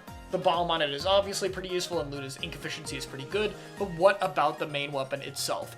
I think it's a lot better than people give it credit for. The larger blast radius makes it difficult to space against it up close, much easier that it'll catch people off guard. Its ability to hit behind corners is extremely increased, allowing it to control space, and most of all, the larger radius means its range value now more closely matches that of other short-range weapons like shooters, meaning it's much more likely to find fights with them. I think it has some good matchups into meta weapons. If it gets up close, it can kill much faster than S-Blast or Bucket. And against Splatanas, the direct can still kill them if they're trying to slash you up close. However, this weapon does really struggle to get in sometimes. It can't get its special too easily, even at 170p, due to being a blaster, and really, it just lacks a bit of range compared to the other fighting weapons. I think this is a weapon that really excels on close range maps, in particular, ones that have a lot of cover and allow it to get up close is where I think it's very powerful, but the maps where you can get walled out can be really rough for this weapon. That being said, I've debated this weapon's placement a lot more than anything else, and I'm going to put it in B tier for now. I think the weapon's good enough to be viable at a solo main, but it really excels being picked on the shorter range maps that it can thrive in, and I think it's better to play this alongside another blaster that can cover the range deficit more, whether that be Range Blaster, S-Blaster, or even normal Blaster would work a little bit better on the weaker maps compared to it. Another blaster I'm going to be ranking here is the Custom Blaster. Now, Custom Blaster is a bit of a tough weapon to rank because I think this is the ultimate noob stomper weapon. I don't even like using the term noob stomper for it because The level at which Custom Blaster works is actually quite high. This weapon can work at very high levels very effectively, and I do think it's worth using in some situations. And Triple Splashdown can also be a good tool to force trades with it. Where it really struggles is when you're fighting much higher level comps with a lot of these more powerful midlines, is where Blaster struggles in these matchups and needs tools to deal with it. Which, there is a Blaster that does that very well, but it's not this one. Which is why V-Blaster will be a little bit higher at A tier. I think that the Auto Bomb and Big Bubbler is a lot more valuable, not just being stronger options, but ones that help Blaster a little bit more, since Bubble can be useful to help hold space against longer range options, as well as is a lot more consistent than Triple Splashdown, while Auto Bomb provides a little bit more utility and something to do when out of its range value. Like Nautilus, Vanilla Blaster is really a weapon that excels against short range comps, and so doesn't do as well versus midline oriented ones, but when it's fighting the right weapons, its ridiculous lack of end lag compared to other blasters still makes it a very valuable option against those comps. Up next is the S-Blast 92. So obviously S-Blast 91 is ranked extremely highly, and you might have guessed it, the reason it's down here is because the kit really is that much worse. I will say Slider works a little bit better as a panic option, and is better in terms of speed. However, its big blast radius means that oftentimes the mode you're using to combo out of it is the long range one that's not really that consistent compared to other options. The short range one is okay if they're close enough, but it's not very consistent, and having to guess between two firing modes considering Slider's explosion does kind of blind your screen for a little bit, just while it blows up, means that this combo is extremely inconsistent. You do get more of them because of Sprinkler, but why would you ever want a Sprinkler on a fighting weapon like this? The best utility you can get out of it is using it to block shots a little bit, like jump, short range mode, throw it at your feet, jump and shoot again and hope it blocks shots. I've done that a little bit back when 91 wasn't out, but these days, when you can have Burst Booyah, there's basically no reason to put it here. The only reason it's even ranking this high is because Slider is decent on it and the main weapon is still pretty good, but the other kit basically enhances everything that makes the main weapon strong to the point where you're really just only using this if you want to. Up next is Rapid Blaster, and as much as I wish I could put a gap between these two, I'm actually going to be ranking both of these Rapids in the same tier. I still think that Rapid Deco is definitely the better of the two. However, the reason they're in the same tier is because I think the slightly cheaper Tri-Strike is a lot more consistent of a special than Inkjet. I've talked a few times already about Inkjet's consistency problems, but paired with Rapid, it is at least a little bit better. I think Rapid's Torp is able to do a lot of damage, and it feels very weird that Rapid Deco is all the way down here in C tier, because on paper, it seems like a fine main weapon with a really strong kit, but when you look at it, there's just a lot of holes. The main weapon doesn't really do as well against other midlines as Rapid Pro since it lacks the range advantage, Torp combos don't work anywhere near as well as they did in Splatoon 2, and Jetpack is a very inconsistent special that, even if it wasn't, is also 210 points for special, and doesn't have a lot of gear freedom to run special power-up to make it more consistent. All of these smaller problems have just really added up, and I think a number of these need to be addressed in order for the weapon to be much higher. Another reason it's down here is just a lack of people pushing it. I think that it probably could belong in about a B tier in an ideal world, but if someone's not able to get a decent run with it, I just really don't have a reason to put it higher other than my personal bias. As for V-Rapid, it sees basically the same amount of use at this point, and while it's a much less synergistic kit that doesn't take advantage of the more aggro potential this weapon has, having a special that's just a lot better and a sub that's still functional, and having a sub that's still solid, even if it's not as good, is enough to put it around the same tier. Even though the weapons seem so similar to each other, I can't stress enough how much Rapid Pro absolutely dunks on Rapid in terms of usability in this meta. I think that if they want to help Rapid out, outside of, potentially buffing Inkjet and the Torp combos again, the main weapon could be due for some buffs like Lightweight to give it a little bit more gear freedom for its special, or just in general buffing it in a way that makes it a bit of a stronger fighting weapon, since oftentimes it's sharing range values with stuff like Range Blaster that have a lot easier of a time dealing with it. But we'll see if they do anything to it in the future. Until then though, it unfortunately has to be ranked this low. I guess I'll put Rapid Pro here as well. This is a tough one to rank because Rapid Pro is in a much better spot than Rapids. I know the main weapon isn't that different, but like, it's so much easier being the anchor slot or just having the range value to contest other mid lines without being shot back and killed in the same range. It really does make a big difference, but obviously you know what holds this back by now. It's the kit. But there's some decent main weapon synergy making up for it. I guess I could see it on a few maps, but realistically not over the other one that much.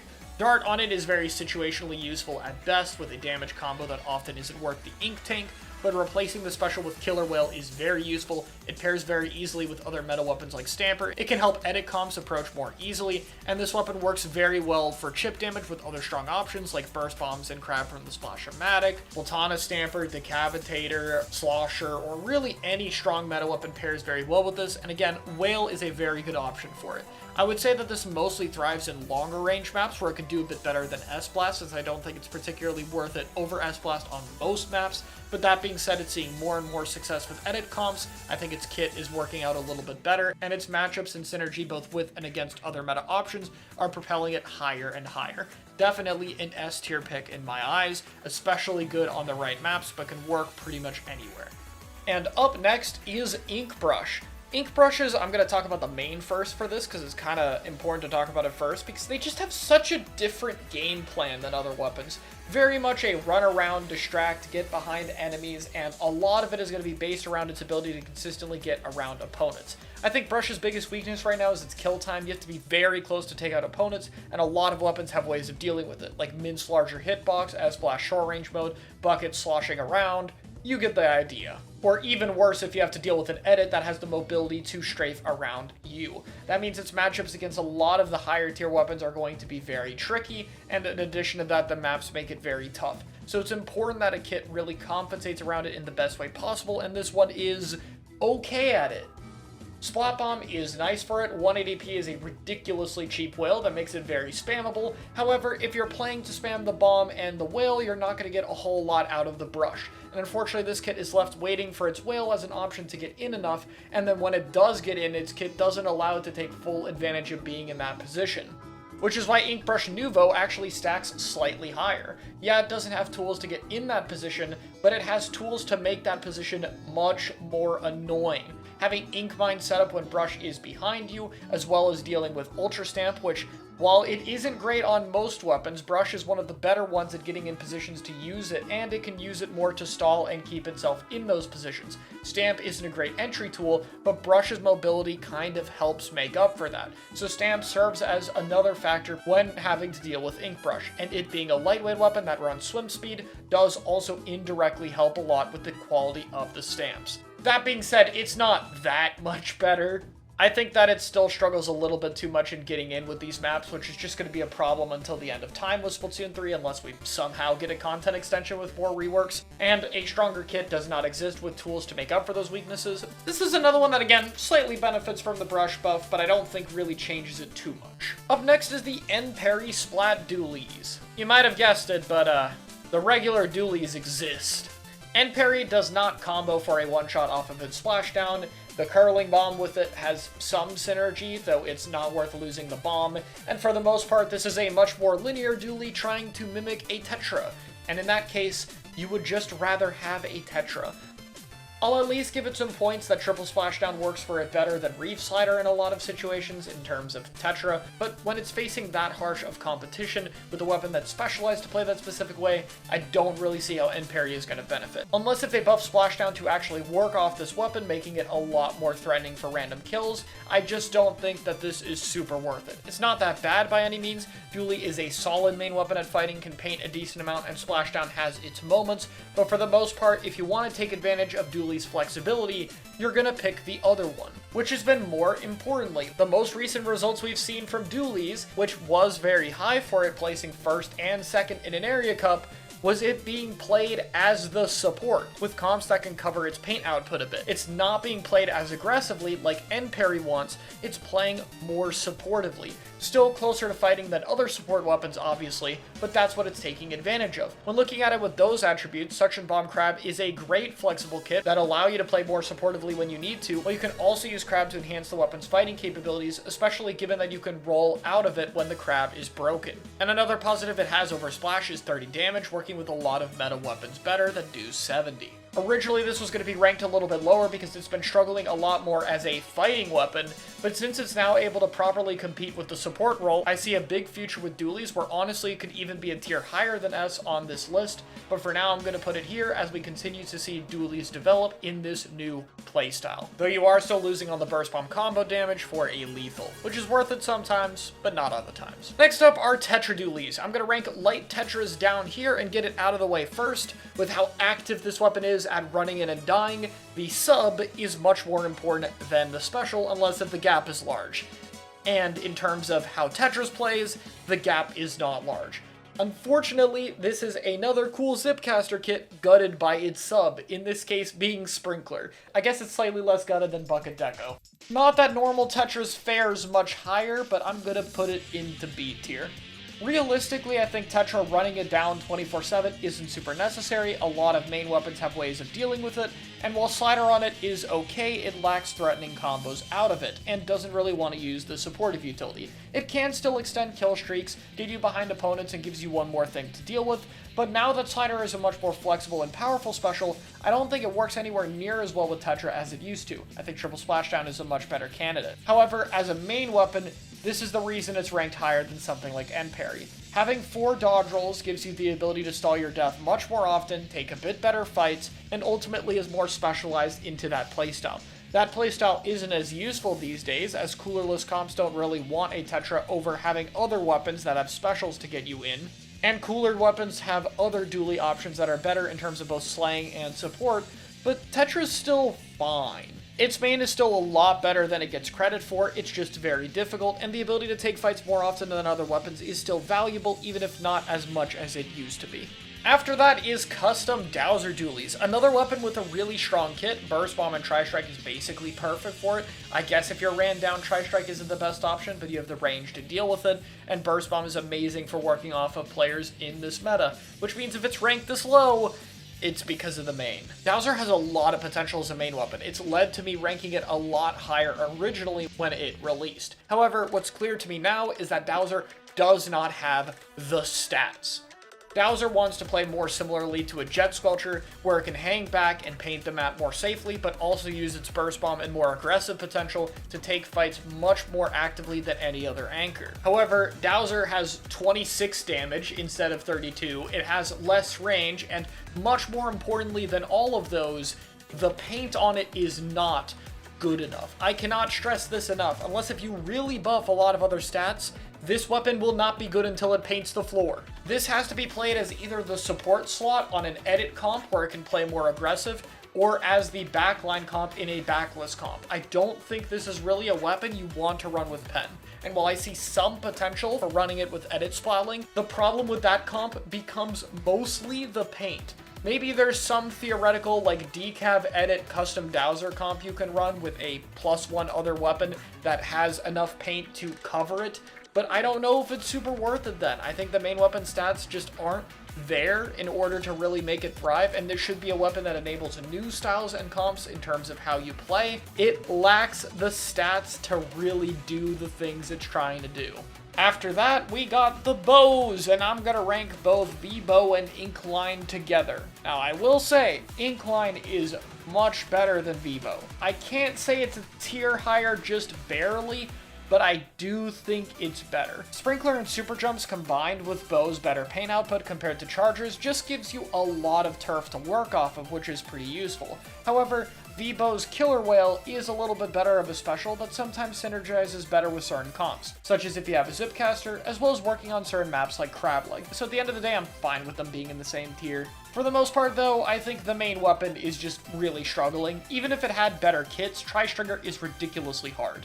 The one-shot is inconsistent to land against a lot of the heavy mobility that people are running, and its chip damage is a little bit difficult to work off of with how small the AoE is, and without having the ability to spread it out as much as something like Wellstring does. The only area where I think this has been improving in is the amount of HP specials it has to deal with, like Crab, Booyah Bomb, and Big Bubbler. However, I think the faster paced nature of the meta prevents it from having as good use cases as compared to Crab meta, where it did see use for damage into objects, because that was one of the slowest paced metas we had. Overall, while I think that Tri-Stringer does have some strengths, they're all locked behind massive difficulty curves and comps that are very tricky to run around them. Again, you don't really want to be with an N-Zap right now, and weaker specials makes it harder to get in. So ultimately, I think Tri-Stringer is just not worth the effort. And last on our C tier ranking is Wiper Deco. It's crazy how much of a scare this weapon was on launch, but nowadays I think it is very average. Missiles for it are okay. It's a good special that it'll get a decent amount of, but the main weapon doesn't really have ways of playing around very supportively. The beacons are nice to set up sometimes, but it doesn't help with the special's massive cooldown problems. That being said, if Wiper gets behind people, it can set up beacons, and it will have ways to do so due to the fact that the weapon's ink efficiency is solid, and it has good enough mobility to move around more quickly.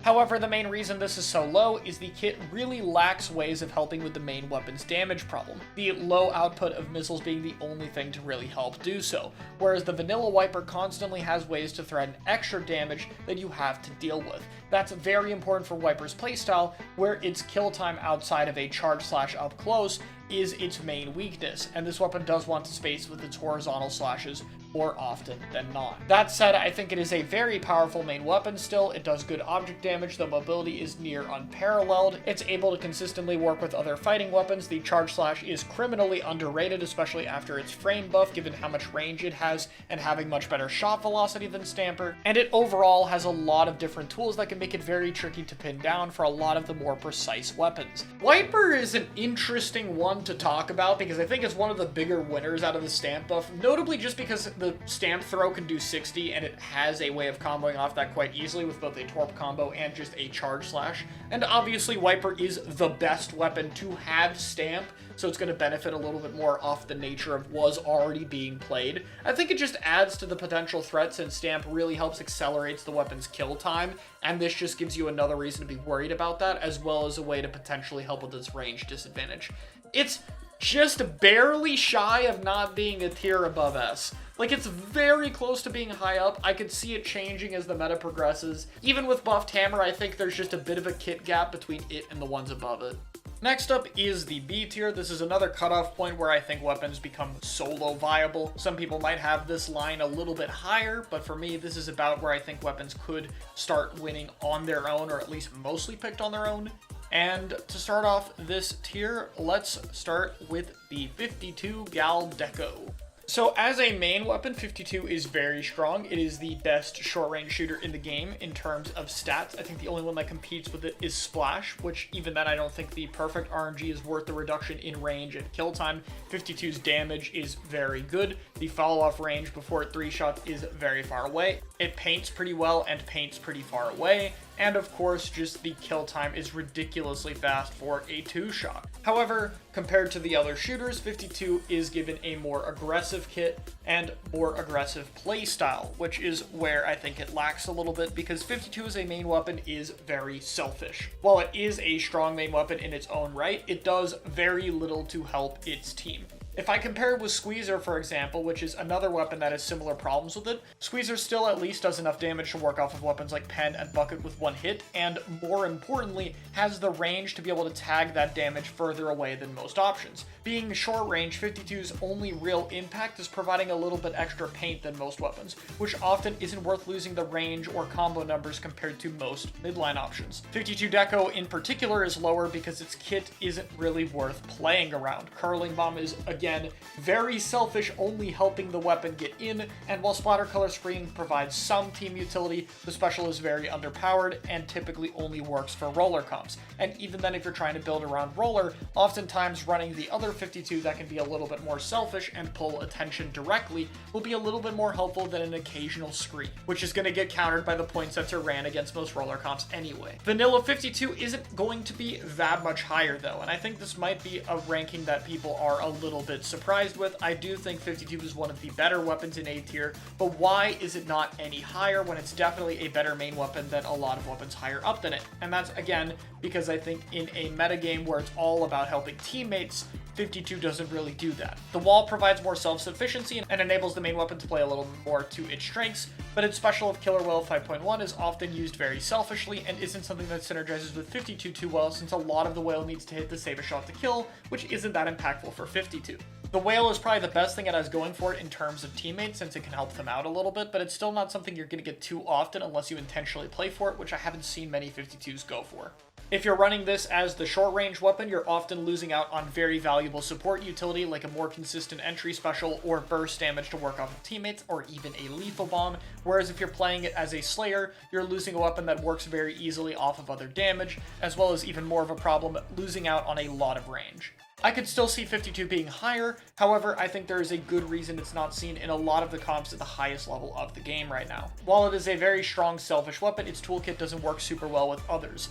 So it tends to see the most success paired with other more selfish weapons like Roller or Squeezer, but even then, I think those weapons don't really have a need for 52 other than themselves, since I believe the main weapon and kit combinations are stronger and a little bit more flexible. Still though, not a bad weapon by any means. Up next is Splattershot Pro, and I'm actually going to rank both of these in the same tier, which is a little bit surprising for me. I originally debated if Forge would be a little bit higher since it's seen a bit more use lately, but I still haven't seen it take off completely. I think Splattershot Pro has become a little bit more well-rounded into trying to be more of a support weapon as the buffs go on, getting better specials, cheaper specials with points for special buffs, and better paint output.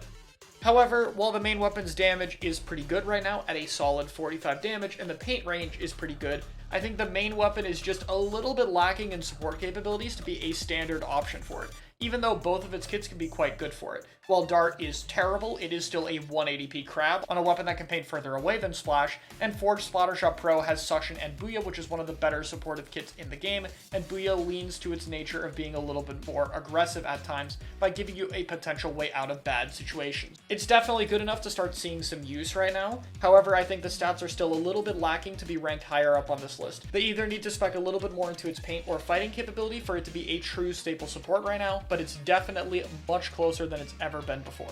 Up next is going to be H3D. I feel very similarly about this weapon as I do with 96. The difference is I think the main weapon is a little bit less strong, but in exchange you have a bubbler instead of a Kraken, which is a lot better. For the most part, H3 is still in an awkward role where it doesn't paint quite well enough or have enough uptime to be a support, but as a Slayer is a little bit slow to be able to function.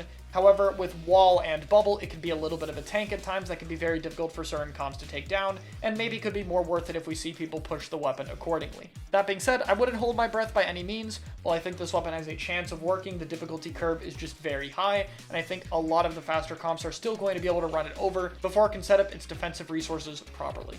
Up next is Firefin, in probably the lowest ranking I've put it for a while. I think I've overrated Firefin for quite a bit because a strong kit with a charger like that just seems to be fine. However, the thing that's really convinced me that this weapon has to be overrated in my eyes is the fact that we've seen a lot more leader over it, and I've been very confused at that because this kit, in theory, is just way better. And I do think it is way better. That's probably one of the best parts about the weapon is the wall and 210 feet tri-strike, while a little bit lower in output, is very strong. However, I think the issue with Firefin right now is if you want to be more aggressive with the charger like this, pencil players have gotten very good at doing it, and while it is slightly different, I don't think it's as worth as I thought previously to run a Zap to be able to have what's basically just a one-shot and slightly different kit. I've talked about this weapon a little bit in the Meta History series more recently, and in general, I think the consensus is quite understood at this point, which is that the weapon is just not able to kill fast enough. That 5-frame nerf was just unfortunately a little bit too much, and while I think both of Machine's kits are very strong, the main weapon kind of is in a similar spot to Rapid's in the fact that it doesn't really fully function as an ability to be a full-on Slayer or a full-on chip damage weapon. In this case, I think its stats are a little bit better and its fighting power is a little bit more respectable. However, it's only continued to drop off more and more, and recently I think Trizuka being slightly toned back as well as Fizzy Bomb's paint making the Booyah Bomb output on a 220 PV machine has only continued to hurt it more. Yes, the kits are very good and synergistic, but at the end of the day, this weapon is being picked for a Slayer role, and it currently does not do the slaying part well enough to be warranted as one of those slots in 99% of situations. Really unfortunate to see, and given the powerful kits, I think that if there were buffs to the weapon, it would very quickly shoot up the ranks to an A or S tier weapon if it just got a few frames taken back off, or maybe 210 Booyah Bomb. But as it stands right now, I unfortunately just see these weapons not able to climb much higher because the main is holding them back.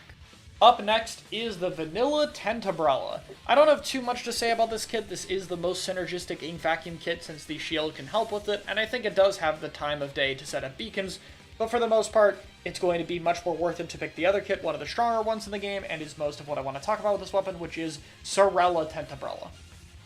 Sorella, Tense, Ink Mine, and Trizuka is an amazing kit. The shield allows you to set up mines quite easily, and it works with the weapon's damage very well, and Trizuka can play off the location and damage off Ink Mines, as well as is a great way to deal with longer range threats, or have an option to deal with enemies behind corners that Tent can normally struggle with. As for the main weapon, we don't see it often right now, but I think the Tent Umbrella Shield, while shredded quite easily at times, is one of the best ways to stop many of the one-shot or burst damage kills that the game has right now, and that fact, along with such a strong kit, is why I rank it so highly. I really think it's very underrated just how well the shield can work at slowing down what would normally be very fast comps at getting their kills, and if you can properly play off that, I think there's a lot you can do. 10 comps are very underexplored, and I think the shield is still such a strong attribute, while the main weapon outside of the shield still has pretty solid damage, nice paint output, and a potential one-shot to help keep up with the faster kill time weapons. As much as I've talked up the main weapon, though, I do still think it has its fair share of counters, and unfortunately, paired with the Zuka nerf, I'm going to drop it down to A tier. I really want to say it's good enough to function despite that, but I do think Zuka is a huge part of the kit, and Tent gets a lot of it, so I still think it is a good weapon, but not as good anymore. So you might be surprised to see the well strings ranked together this time. Or you're not, because you realize we've been talking about the hammer buff quite a bit. And this is one of those cases where I think it's different. In my head, I think that vanilla well string is probably actually the better one now. I think it has a bit better of a chance of working alongside Edit, the stronger, cooler option when compared to Zap, and that's noteworthy, but it still has some problems. Both still probably are going to end up being played with Zap if we do see them, but I think that Wellstring is still a very solid weapon. It has good object damage, even if it has to run Object Shredder and drop Stealth Jump a lot of the time to take advantage out of it. It still paints a good bit, and it still has a good potential for one-shots up close. Custom Wellstring was one of the best weapons at using point sensor and having a location thing, which has been why it's ranked this high. But Vanilla Wellstring joining it is because I think the hammer buff really does help with a more aggressive playstyle. You could position a little bit more forward, go in a bit more, and I think the sheer amount of hammers you get makes it a little more consistent. You'll find something with it. Along with, obviously, Wellstring does do a lot of chip damage, and 2 bullets from Wellstring can combo with the 60 hit, and it isn't exactly unfeasible that you'll be shooting a bullet and then have a hammer throw right after to follow up. I also just think it's a little bit helpful to throw hammer as entry if you really need it. Like, obviously it's not going to be as consistent value as something like a crab, but if you're in a dire situation and you need a play to happen, Stamp has a chance of making it work now, whereas Wavebreaker is not going to clutch you out of those situations. Ultimately, you have 2 kits with very different playstyles. I think most of the potential lies in Vanilla Wellstring, but ultimately you have a strong weapon, though still flawed in some ways. It struggles to build the correct comps for it, and it has a little bit of flaws with consistent killing or even object shredding sometimes, as well as the kits not being especially powerful, but I still think there's a lot of good attributes worth investing in, and this is one of those weapons that if someone were to push it, I could see a lot of room to grow. Up next are the Refluxes. I'm actually going to rank Vanilla Reflux and Reflux Deco in the same tier, a lot of B tier weapons being ranked together today. This weapon has seen more and more niche success. I think that Reflux Deco is a little bit better in more generalist situations, since the Wall and Reef Slider gives you a little bit more ways to make up for the weapon's inconsistent killing, and helps a little bit with the difficulty of the weapon, as well as can be very powerful to help take over on splat zones. However, Vanilla Reflux's supportive capabilities on maps where missiles are very strong is not to be underrated. We've seen it a lot more on stuff like Sturgeon, Barnacle, and even Flounder Heights, and I think it is well warranted. The main weapon's paint output is still very strong, and its one-shot capabilities are still pretty threatening with a fast one-shot if you can aim properly, and I think most importantly, the weapon's mobility is a very underrated attribute of it that, paired with Splash Wall for Reflux Deco, gives it a little bit more survivability that it needs against many of the chip damage comps. Reflux is not hitting a one-shot, can still get pretty good damage numbers with 45 and 90 respectively, depending on the bullets, so I think there is potential for comps to work off of Reflux and make them a little more consistent, but that being said, both the kits aren't perfect by any means, with a decent bit of flaws. An awkward spot between not fully being a support or Slayer right now is what I think just barely keeps either Reflux out of being ranked any higher. And that brings us to the last weapon of this tier, the Charcoal Decavitator. While Decavitator is an incredibly powerful main weapon, I think that Charcoal struggles because, you guessed it at this point, Inkjet continues to be very inconsistent. I've seen people complain about the wall with it, and while I don't think it's as good as Suction Bomb, the ability to use it and dash slash to take space more effectively and keep your mid-range under control is very useful when used properly, However, the jetpack instead of a big bubbler really just takes away a lot of the weapon's game plan, and while Jet does have a lot of synergy with the main weapon, the inconsistent nature of Inkjet just makes it a little bit more difficult to pull off against a lot of the better comps in the game, which means for the most part, I think it's just worth using Mint instead. Anyway, continuing with this tier is Tentatek Splatter Shot. This is another weapon that debatably could have been a little bit lower because we never really see it compared to Neo Splash, and the reason it's a bit worse is because if you're going to opt for Strike on a support, you're pretty much always going to have your support turn into a painting robot. And Neo Splash is just a better painting robot. T-Tech is a little bit more flexible, the bomb is a little bit better for combat, and the points for special being 10 cheaper is nice, but for the most part, if you really want strike spam, it's going to be for comps that aren't going to care that Neo Splash is a little bit more selfish. If you want strikes and you have a fighting-based comp, you probably have a bucket. You can still make an argument for using T-Tech, but it's just very similar to other options. That being said, it's still a shot, very solid main weapon, and it's still Splat Bomb Tri-Strike. So there's only so low I can really rank something like this. Splatter Shot. I feel like this is the least talked about good weapon, and I mean, yeah, I don't got much to say either. Compared to Neo Splash, the extra bit of higher damage and range makes it a little bit better at working off of teammates, and while its paint isn't OP, it's still pretty good at getting a lot of Zuka, despite the attempted buff to change its playstyle last patch. Nah, now you can just paint a little bit more and a little bit further away. Though obviously the Zuka nerfs did hurt this weapon. It took a special that was already consistent and made it less consistent. While not as big a deal for some weapons, given how Zuka's main trait is spamming a lot of it, I do think it bumps it down a little bit compared to where it would have been pre-patch. The main advantage of Zuka on a support is especially that you could recover from more quickly and can be very good into countering Crab. The downside is it's a lot less flexible and a lot less consistent. Still though, with a solid lethal bomb to pair with all of this, it's in a fine spot that I don't see going anywhere. Next up in A tier is Red Pencil. This is a bit of a weird weapon to rank here, and Pencil is very good right now. This kit is even pretty solid, but really, why would you play this over the other Pencil? That's why it's down here. That's it. I don't even got much else to say about this. It's just not worth to run Red Pen plus Zap. If Zap was more worth running, like maybe if it was 190, maybe we would see it. But right now, you kind of want the Pen to be the cooler option, and Rain is not as good as the specials on other short range shooters, such as Trizuka, or Big Bubbler, or Triple Ink Strike, or Crab Tank. So yeah, we just don't see it. Up next is another interesting candidate with the Nautilus. I think that Naut as a main weapon is something that's worth an entire video about, which should be out by this point. But I think there's a few factors holding this weapon back. First off, I think that while the main weapon is strong in fighting, it primarily works against short-range weapons and doesn't do as well against most of the midline matchups, even if it succeeds against a few of them. Like, I think it's particularly good into Decav or S-Blast. And another issue with it is I think that the weapon kits are kind of mediocre. None of them are really too exceptional, and that's kind of where the difference between the two Nauts is going to stem from. I think that Gold Nautilus's Suction and Triple Splashdown would be okay if it was cheaper, but at 210 points for special, you're very rarely going to have it, and most of the time the special for Nautilus is needed to cover weapons dealing with you at a distance, not up close, which is why the vanilla Nautilus kit is a little bit higher up. While Vanilla Naut's kit isn't anything exceptional, I think that Sensor provides a little bit more niche use cases, and Storm is a little bit less likely to backfire on you, even if it won't do too much. For the most part, this is still a very solid and underrated midline. The 32 damage it has working off of Pen is an underrated strength. However, it still has a lot of things going against it, with comparable options like Zimmy and Edit being slightly better, where most of the Smiling players are obviously going to trend to. Do you know what weapon is in a very similar spot to Red Pen? Crab Edit. Yeah, like, where does Crab Edit go? Because, yeah, your Splash is going to be the Crab guy, so why would your Edit not be the cooler guy? Doesn't really make a lot of sense to downgrade to a Zap so that you can run an Edit with the Crab when it's slightly less optimal with it. I guess compared to Red Pen, you're at least making the argument that the Swap Bomb is there, but honestly, I don't think Edit really uses it sub much. The idea of having 5 full charges and basically never needing to refill your ink tank is kind of the main part about the weapon, so I don't really usually see them using the bomb much anyway, so I don't think it really matters that much.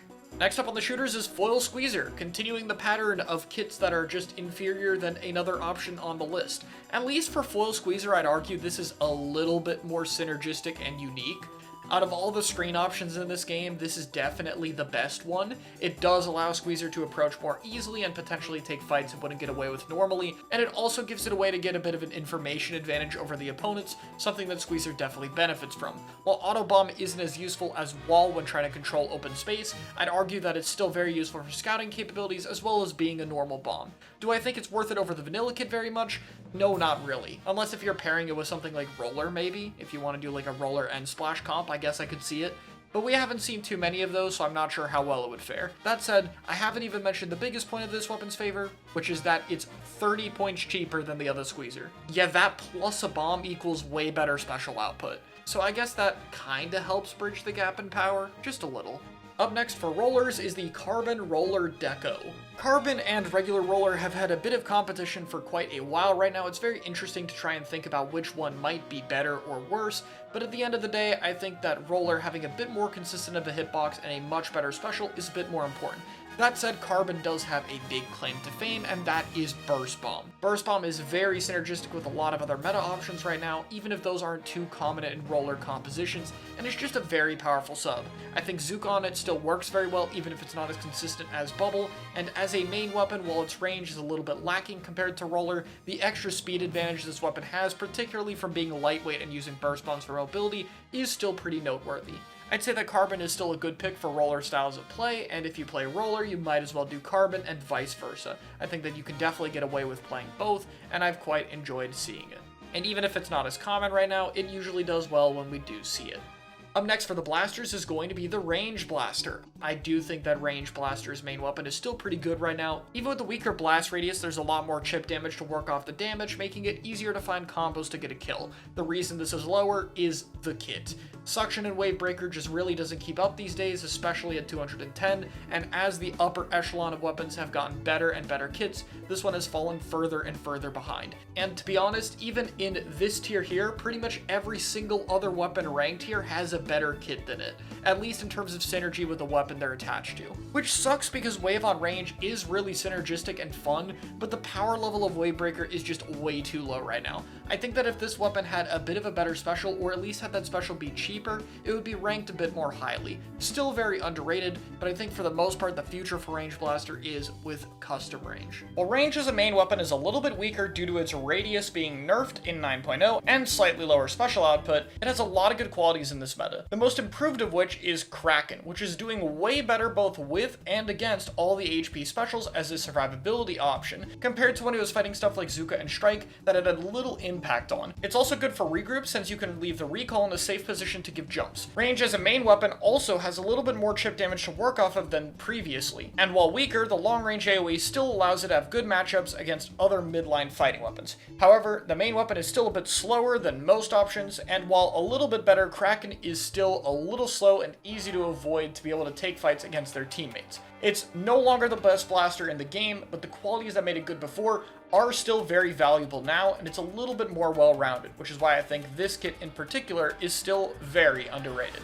Onto the dualies, we have the Dapple Dualies. This weapon has still been keeping up in tournament play as it has a very fast kill time and an annoying kit to deal with. Torp and Slider can both take advantage of a lot of the slower attributes of other weapons, while Torp also helps you deal with sharking opponents, and this is possibly the best weapon with Reef Slider. Obviously Dread has more support utility with it, however, the Torp combo out of it is very devastating, while the main weapon maintains much faster mobility, with dodge rolling out of the Slider being a much faster option than attacking with Dread given its startup. Therefore, I think it can use its Slider a bit more flexibly. As a main weapon, I think that Dapple is still very good. It does lack in range, obviously, but the mobility is near unparalleled and the kill time is incredibly fast, while the damage is still good enough to work off of other options, and Torp is still very synergistic as both a mini burst bomb and a scouting tool. Overall, a very powerful kit and main weapon with a very unique and specialized playstyle that's worth playing around for fast comps. I believed in the potential of this weapon since 9.0 basically, but this buff just adds to it even further. I can't understate how much this range fix really does help it seem even more consistent. Extremely underrated pick.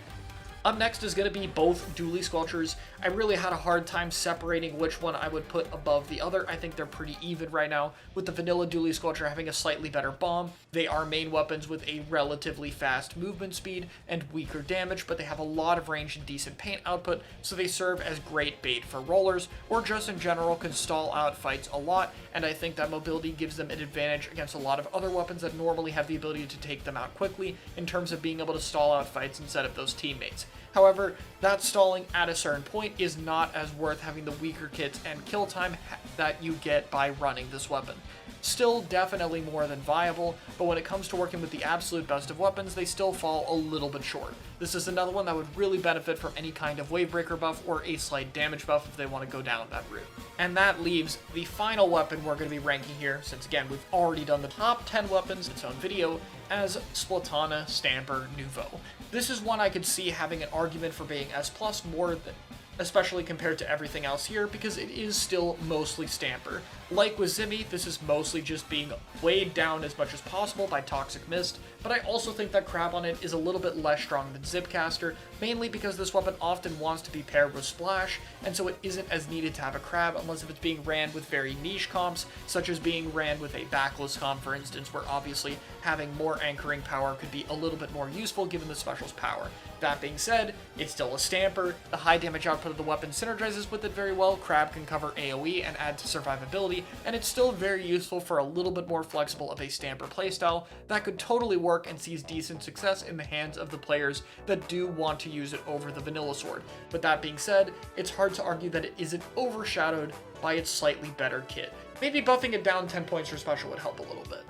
And right before we get to the conclusion, I'm going to move one weapon up to S+, and that is Dually. It's been seeing a lot of success with Mint, S-Blast, and Pen lately in Japan. I think that combination really allows for the best use of that weapon, so I'm going to move it up. And that ends this ranking, since again, I covered the top 12 weapons in their specific order in their own video you can check out here. So, how have things changed? Generally, I think more weapons have an easier time seeing use, the top tiers are more healthy, and the balance has improved with a more healthy mixture of coordinated play and solo aggressive fighting. Though despite all of this, the most prominent issues that still reside is the balance of cooler weapons is rather bad, and the lower half of weapons still needs a lot more work when it comes to the buffs. Like I said last time though, no meta is going to be perfect, and if patches continue to improve these, I think it will stay healthy throughout Splatoon 3's endgame. This is still an improvement on an already good meta before, so I'm glad to see the shifts, and I've been having a lot of fun with it. Thank you guys so much for watching another one of these. I hope you have really enjoyed. Let me know your thoughts in the comments, and I'll see you all in the next one.